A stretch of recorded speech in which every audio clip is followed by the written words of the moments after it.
Hello guys and welcome back to another Golden Dragon Gaming video. How this? Can you like and subscribe? I'm not going to talk for a little while because I've watched this fast, like up to 4 minutes and 30 seconds. I've got some nuts, I'm going to eat my nuts and a drink. But as it is, can you please like and subscribe? There is a credit to its head. There is a video called I'm Never Gonna Something Again. That is creepy. 4 minutes and 5 seconds and it was already creepy. 3 years ago, my friend group decided to go on a camping trip. It wasn't just going to an RV park and chilling kind of camping, but it was a proper tent and campfire trip. You see, I'm a chronic glamper. If given the choice between roughing it out in the wild and chilling in an air-conditioned RV, I'd probably pick the RV every time. I enjoy my creature comforts, and I always have.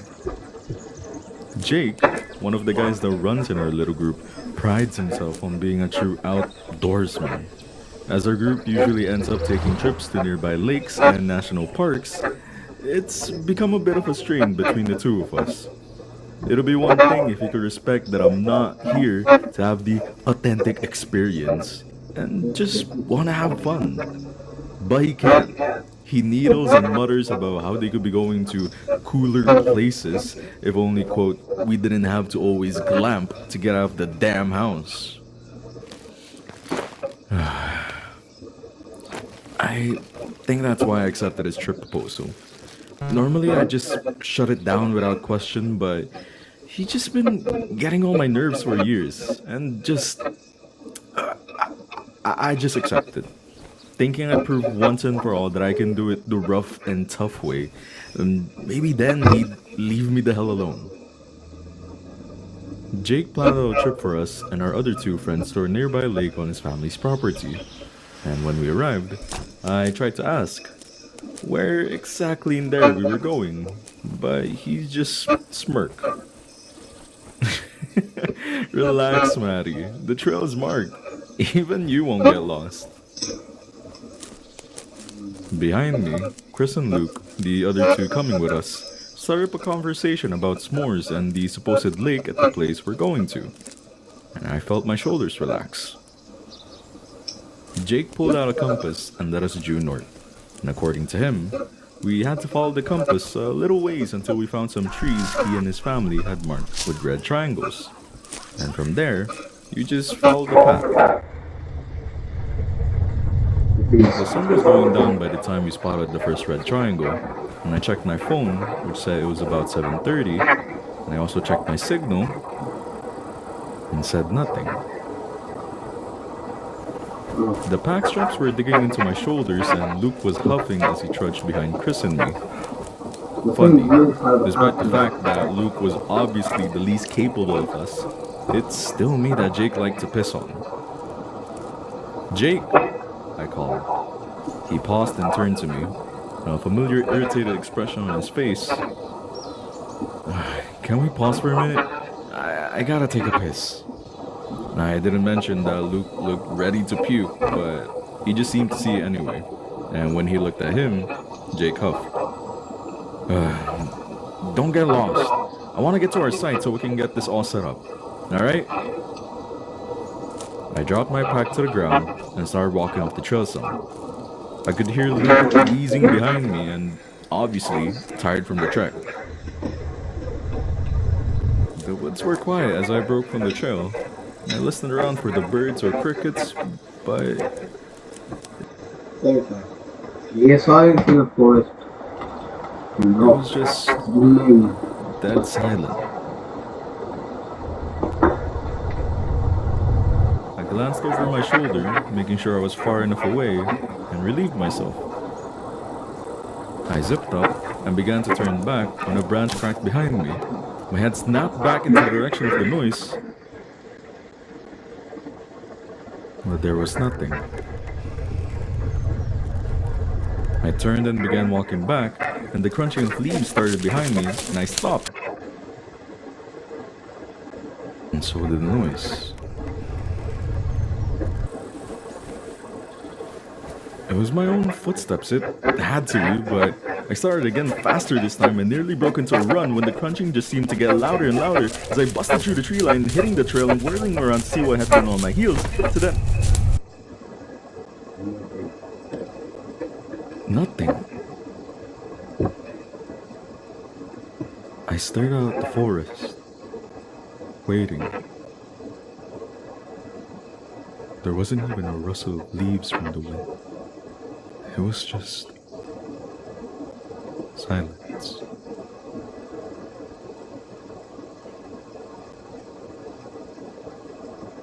Matt, let's go, Chris called, breaking my staring contest with the empty trees.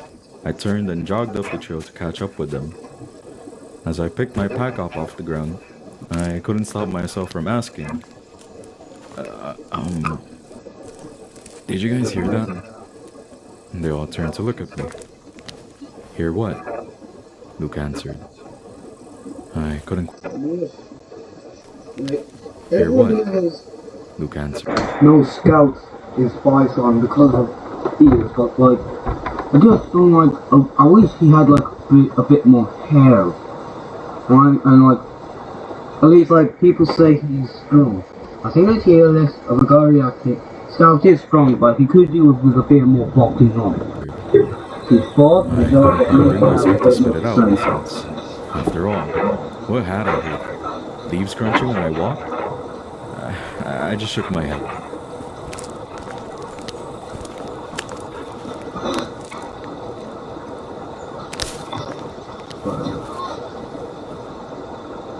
He heard it too.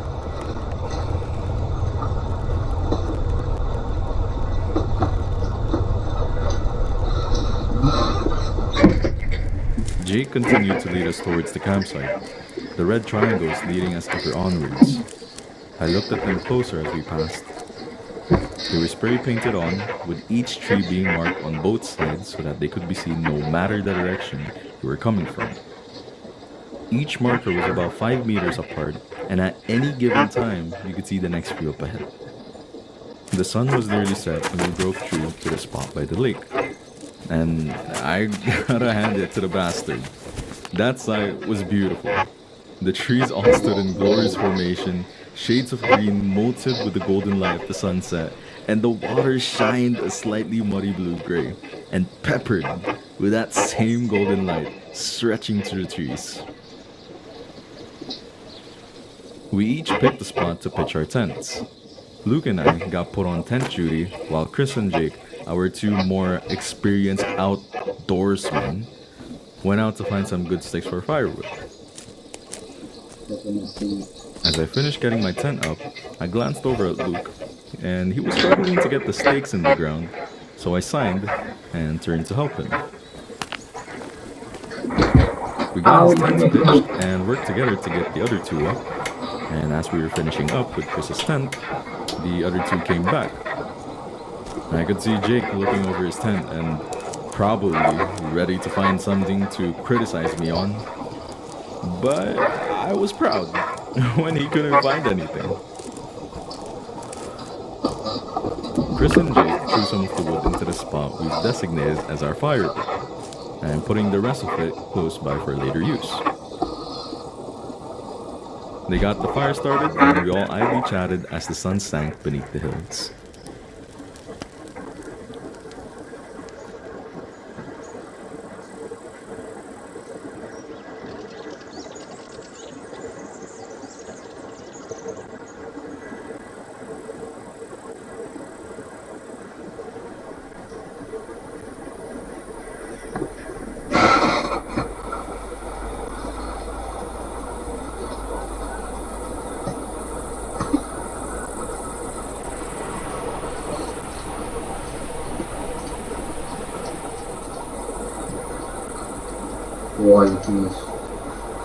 Luke got up and brought his backpack over, and as he unzipped the pack and reached in, I smiled.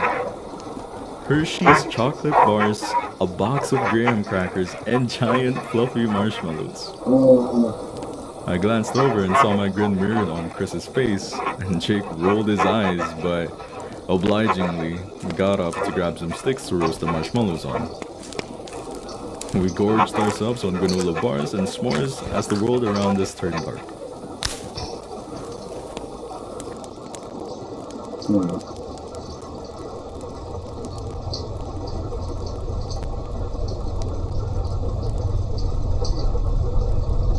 well, oh,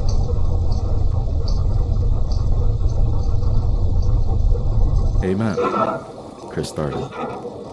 I looked at him, mouth and hands sticky with melted sugar. Earlier today, when you ran off to take a piss, what was that all about? I looked at him puzzled. You ran out of there like a bat out of hell. Then you were all, did you guys hear that? He pitched his voice up and my eyes twitched. He grinned goofily at me. I didn't quite know what to say since I didn't want to scare Luke, who was looking a bit nervous, and I still wasn't convinced that I hadn't made the whole thing up. Well, I thought I heard something behind me. I settled on. There was a branch that snapped kinda loud and it freaked me out. Jake snorted. Really? All that fuss over a branch cracking in the woods? Yeah, I know. That's why I dropped it. It wasn't much. Chris and Luke exchanged a look, and seeming to sense that wasn't quite it, but Jake was snickering at my foolishness and neither quite seemed like they wanted to press. We all went to bed after putting the fire out. I tossed and turned some, but overall, the night passed on without incident.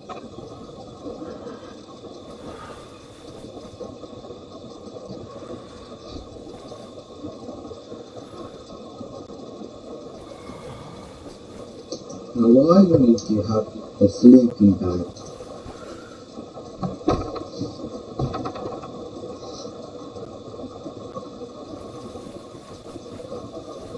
What?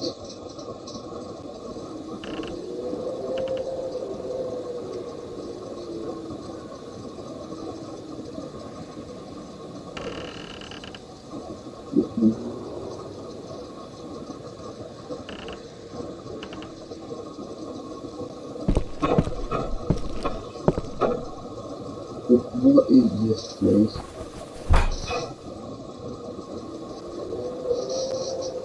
The problem is, I'm making this video at the middle of the night. Cause it's creepy.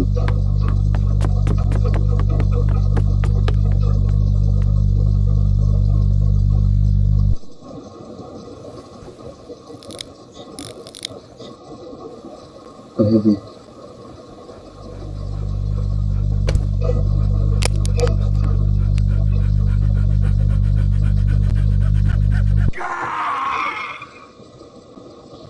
Oh my god.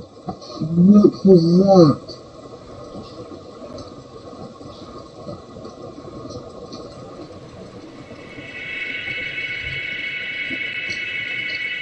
In the morning, we all woke up to the sound of Jake hollering that if we wanted to fish, now was the time before it got too hot.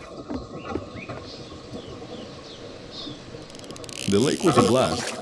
We sat around fishing for a while, chatting as the sun rose up in the sky, and the fish were particularly hesitant to bite.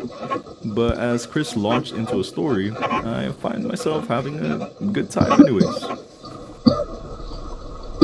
We scrambled some eggs we brought along in Jake's fancy cooler over the fire, and when we got too hungry, I considered asking myself if bringing food in was quote-unquote cheating, but it just wasn't worth the fight. At about noon, we started swimming. The water was nice and warm from the summer heat, and I spent a good chunk of time just floating and soaking up the sun. And that, of course, was ruined when Luke snuck up on me underwater and grabbed me around the gut, flipping me over and giving me a nose full of lake water. We splashed around for a good long while, and the thing that drove us back to the shore was our grumbling stomachs. Luke and I were chatting excitedly about finding some good sticks for roasting the hot dogs we'd brought along when I ran straight into Chris's back. Whoa, Chris, dude, what's. I paused. Chris and Jake were just staring towards our campsite. I followed their gaze. There was plastic littered the ground. All the meat that we had brought in with us had been torn out of its packages, and all of it was gone, leaving only the wrappers behind. Luke's tent, which had the marshmallows and chocolate, had its flaps shredded. The flap was still zipped up closed, but the middle was gaping like an open wound. My blood ran cold, and Luke had caught up and was looking as nervous as me, and even Jake looked shaken. I mean, we are in bear territory. Well, yeah, I was thinking that, but it's the beast, you know, where it's got, if the creature just came in very sneakily. Well, I was near the campsite. Reason. I am telling everyone to I guess we should have locked down the food a bit better, huh? Jake looked pissed.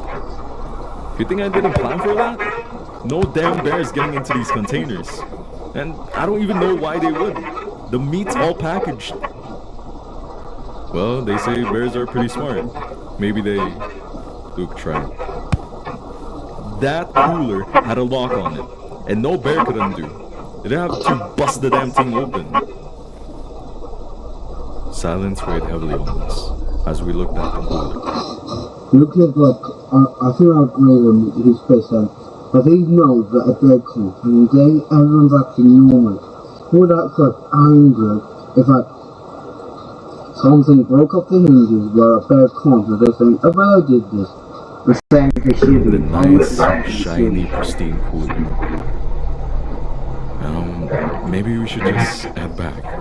I mean, we don't have any food left, Luke suggested nervously. I looked up at the sky, and the sun was still relatively high, but it was rapidly sinking down, and it would be dark by the time we made it back to our cars. But then, I looked over at Luke's tent. I stared at the shredded door and carefully opened the backpack. What was worse? Risking getting lost in the woods? Or was it risking to keep on staying here? That wasn't a real choice, and I knew it. Okay, let's get our stuff packed up and let's go. We have our heavy-duty flashlights, right? I said. Chris and Luke didn't need any convincing. They hustled to get their tents taken down. If always, in this is an old safety, all in one thing. Get everything you have, except for food, except right, everything you have in one tent. All you do is wake in the night to take shit, or he wakes up and at the middle of the day and quickly go down their stuff ready. Jake looked hesitant. I don't think leaving now is a good idea. It's... He checked his watch. Already 5:30, and by the time we get back, it'll be dark. I know. I agreed. But it's either that or staying here for another night. He huffed and started getting his stuff together. My tent came down easy enough, and I had all my stuff packed quick. When I shrugged on my pack and turned to the other guys, I could see Jake stomping out the fire embers and grabbing his compass. Everyone got their lights? He said. Bad mood evident. Chris and Luke nodded, although Luke looked vaguely ill at the thought of navigating by flashlight, and I wasn't faring much better.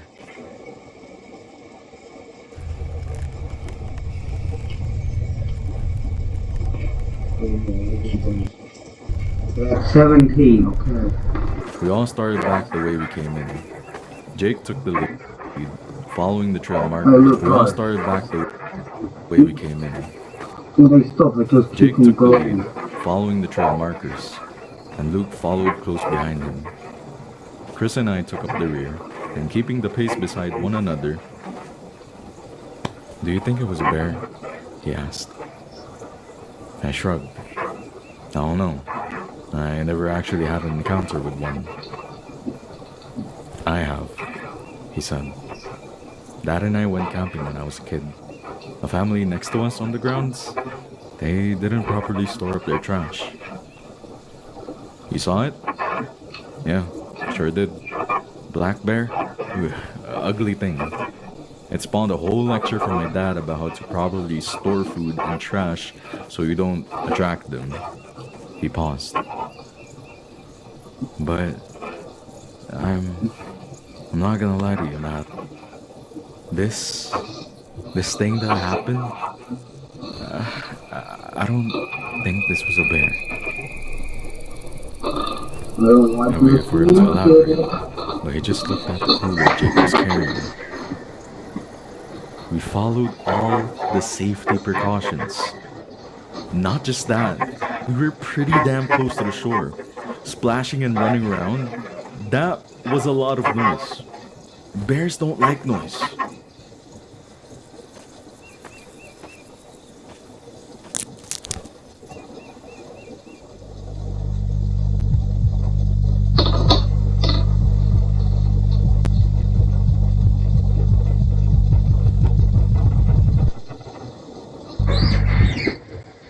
His face is like ripped off, man.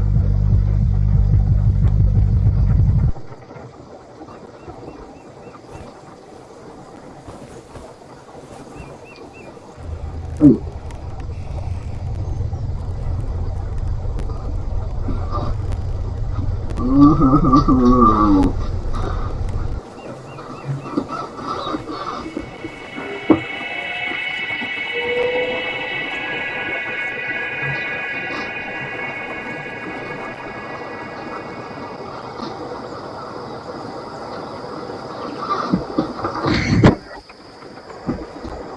"Jake, what way do we go?"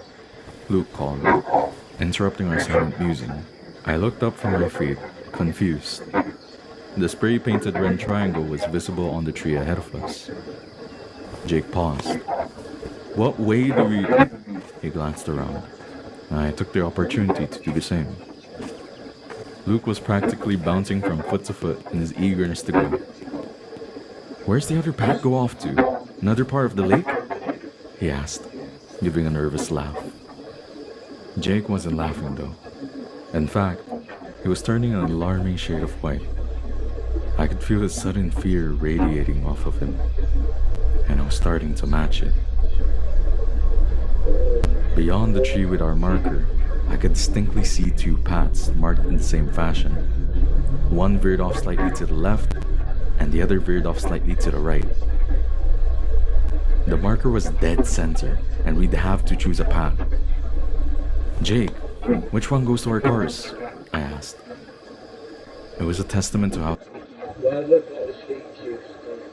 stunned he was that he didn't tear me a new one over for questioning him.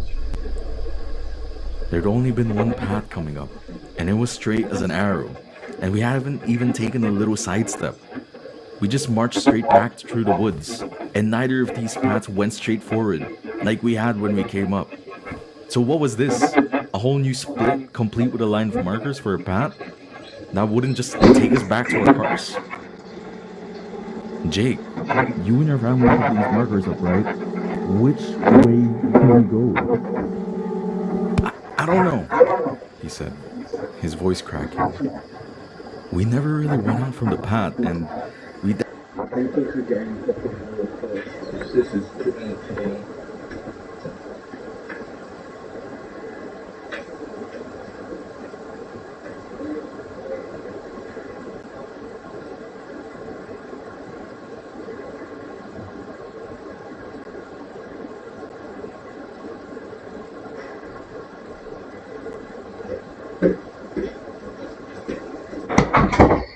Definitely didn't mark a new path, and we wouldn't mark with the same damn markers.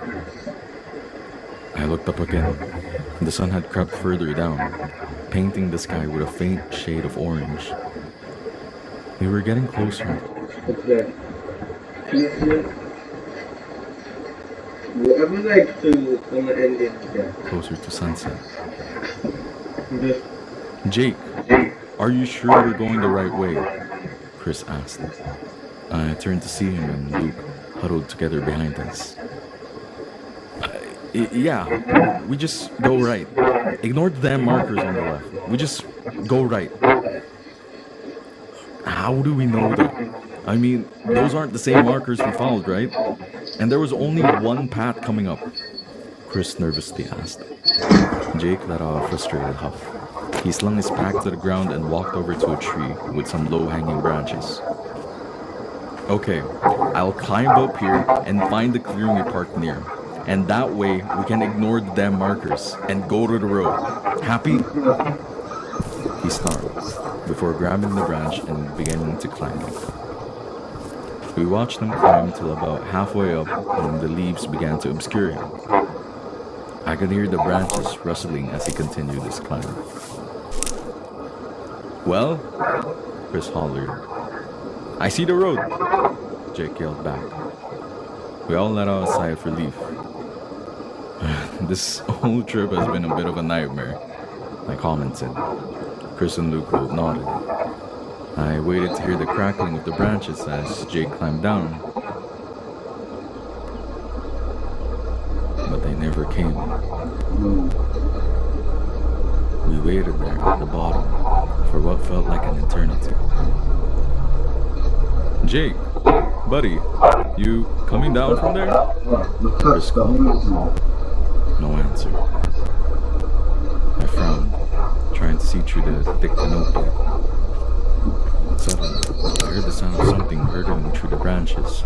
The crashing was fast as a freefall, as whatever was colliding, everything in its path. I jumped back in time to avoid being knocked over the head with whatever it was that had fallen, and I looked down. A hiking boot. oh my god. It was laying sideways on the ground, its ties unlaced, and I looked back up into the canopy, and the wind blew a little harder, shuffling the leaves just enough for me to see higher up the tree. And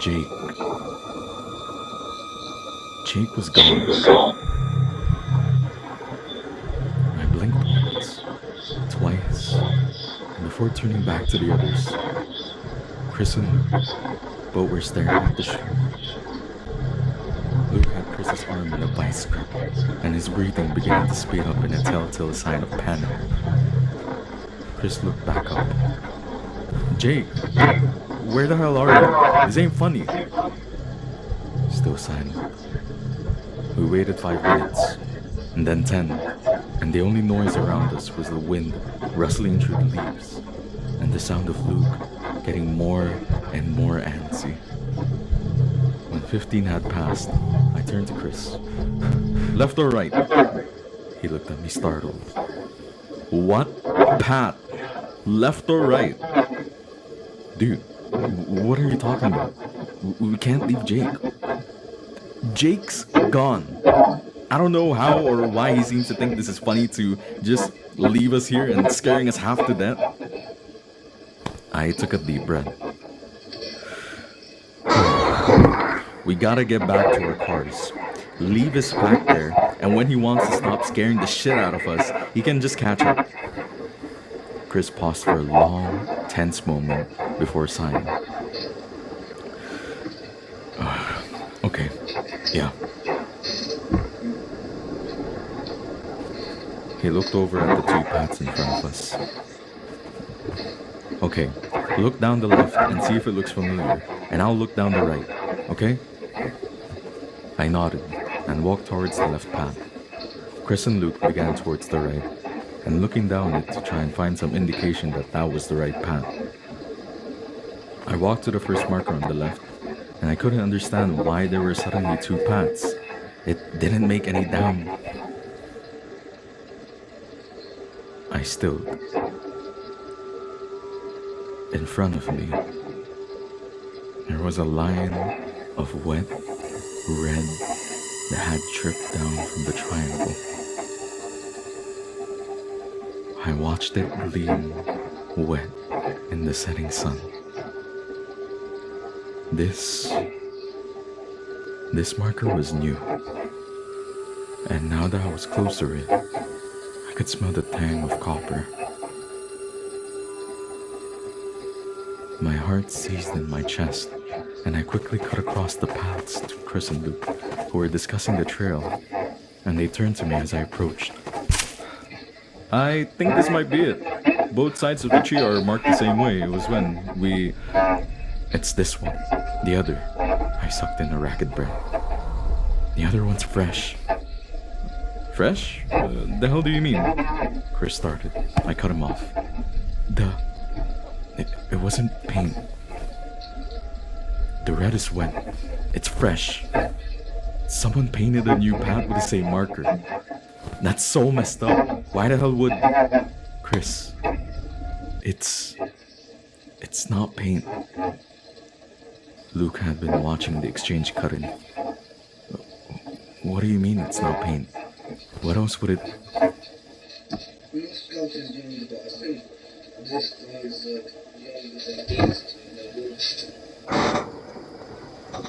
I could see the moment click for him. Chris too tensed in realization. Is this some kind of joke, you and Jake? He asked, voice dangerously low. I whirled on him, almost hissing in rage. You think I planned something like this? With him, of all people? That bastard can't even look at me without a comment on how shit I am at everything. And the only reason he even lowered himself is enough to pass me an invite is because he knew the two of you would want me to come along. And you think what? Plan some scary haunted trail? Even as I said that, I knew he didn't. Neither of them did. They both just wanted some rational explanation for all of this.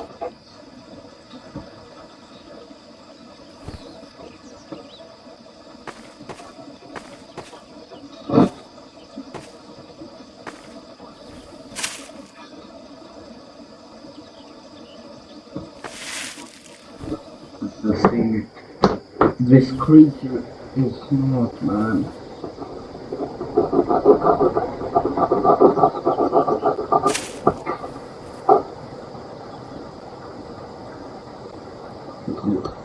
What's up, Luke?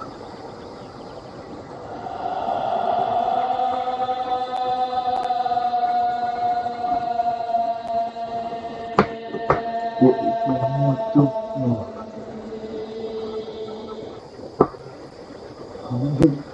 Oh my god.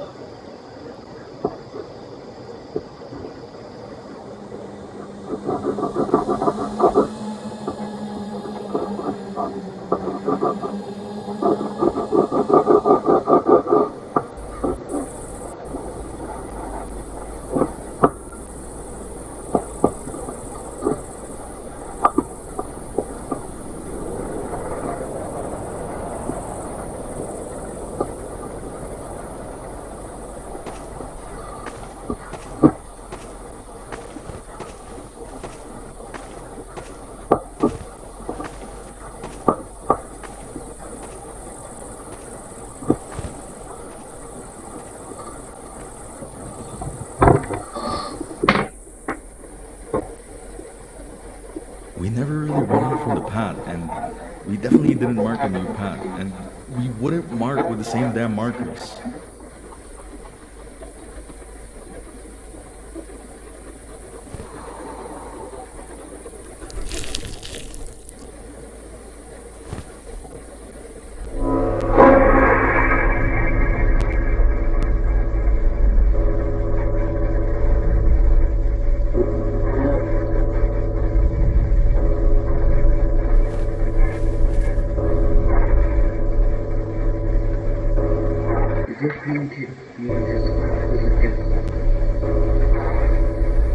I pushed past Chris to check the trail marker, and I got close and checked it.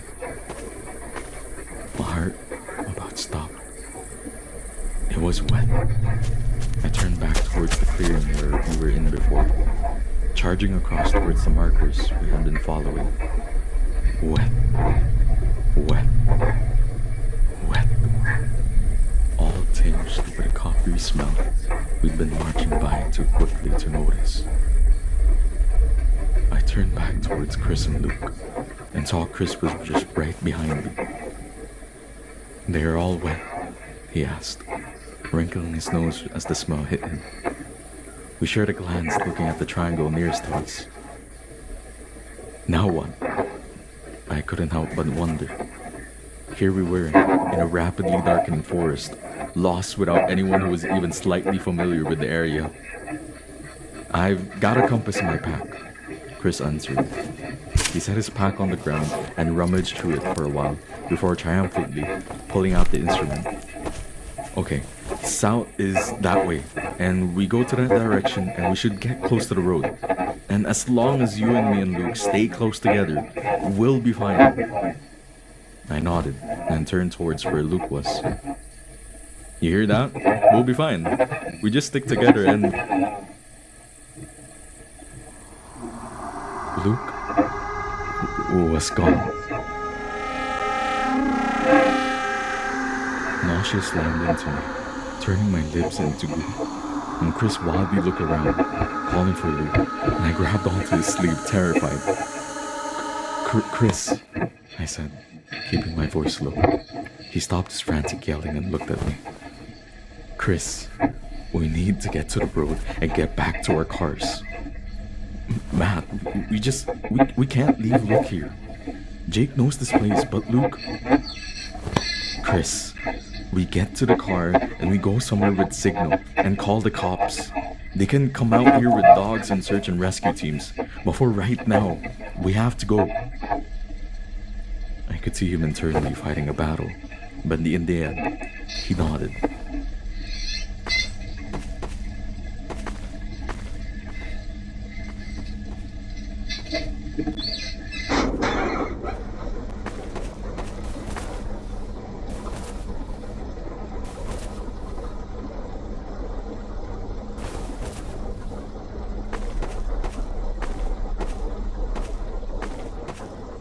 I kept a hold of his sleeve as he led us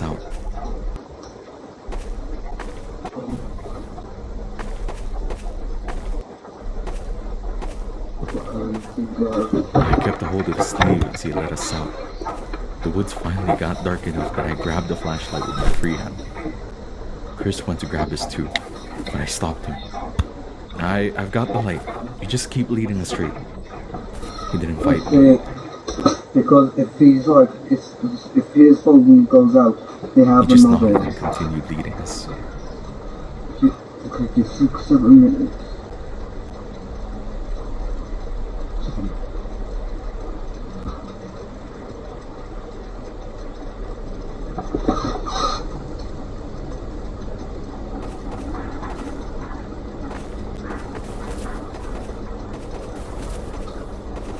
What did I do now?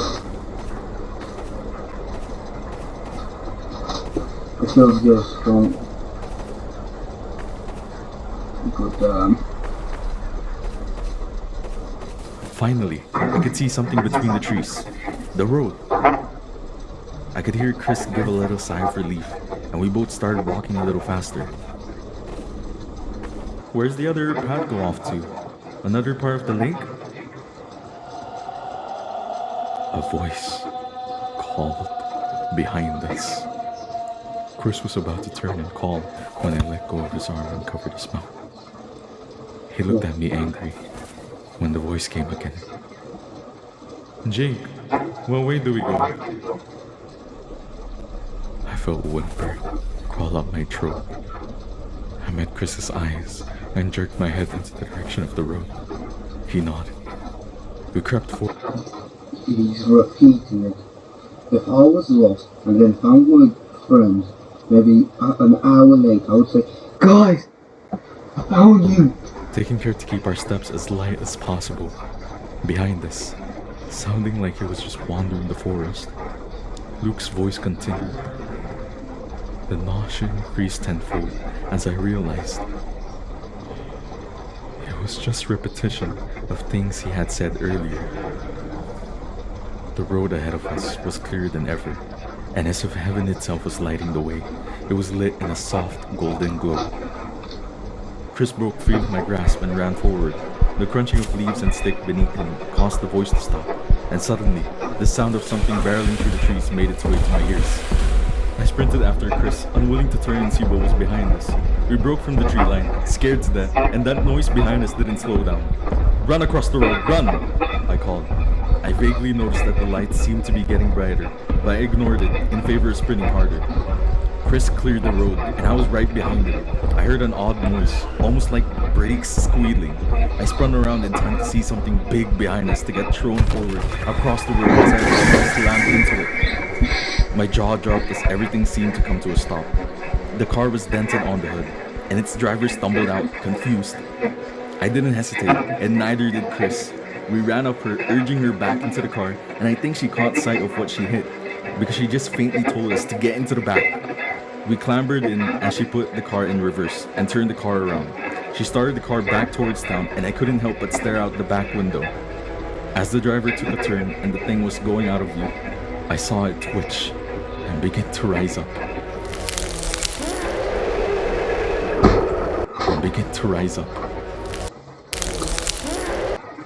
That shy guy! Bloody shy guy!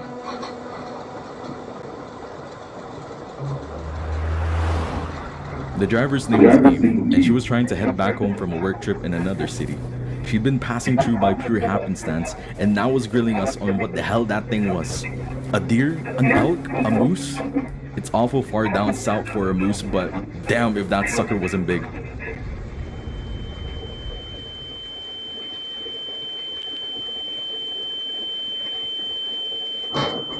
I just asked her to drop us off at the police station. She looked back at us, confused, but said that was fine, and I closed my eyes. When we got there, we told them the whole story. They obviously had some questions, and I knew they didn't believe us on multiple parts, and they told us not to leave town, and that they would have some more questions for us later.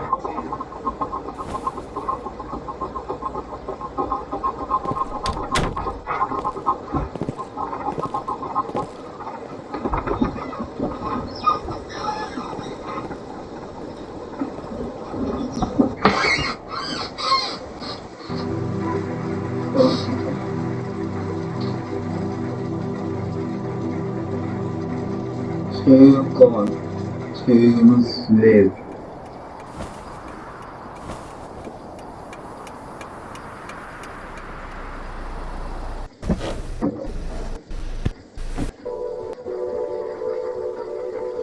Then three live.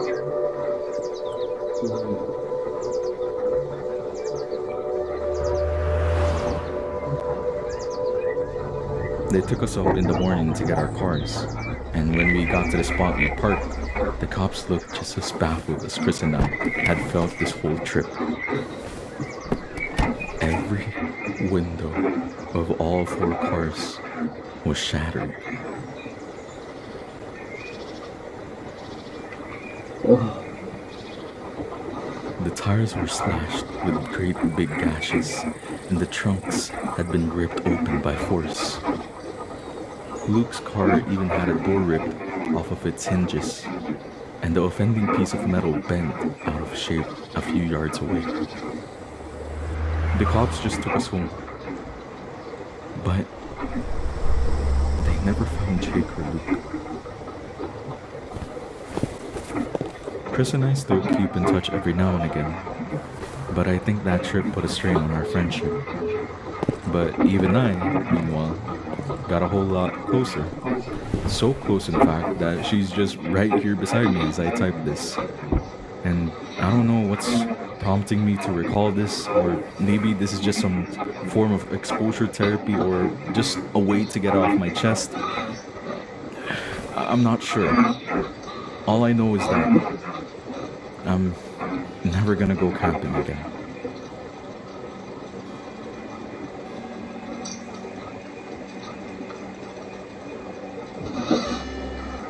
No way, more parts.